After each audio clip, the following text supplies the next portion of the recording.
కోదండరాం దేనికి పుట్టించింది చేసి?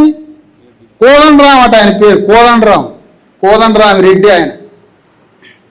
మొత్తం ఆయన చుట్టాలే. పౌలు బీసీఎస్సీ ఎస్టీలతో కలుతాడు, సైకిల్ చేసి రెడ్లతో భోజనం చేస్తాడు నైట్ ఆయన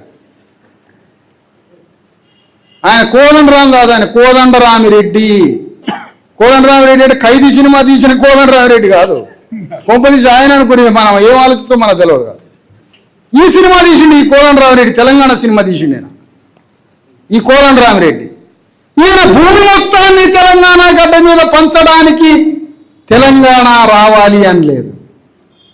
ఆయన చాలా జాగ్రత్త పడ్డాడు. వాడు ఎగ్జిట్ తెలుసు, ఎంట్రీ తెలుసు అతనికి.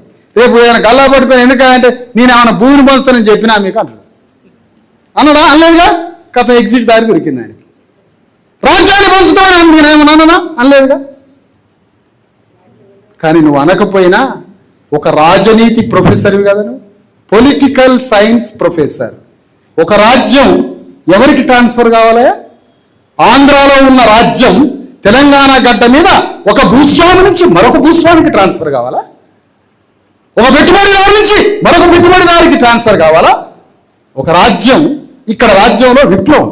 అందరం ఆశపడ్డాం తెలంగాణ వస్తే స్వర్గం అయితే అనుకున్నాం. నేను అనుకోలేలే, ఈ దొంగల గురించి నాకు తెలుసు కాబట్టి నేను పొరపాటుగా అనుకోలేను.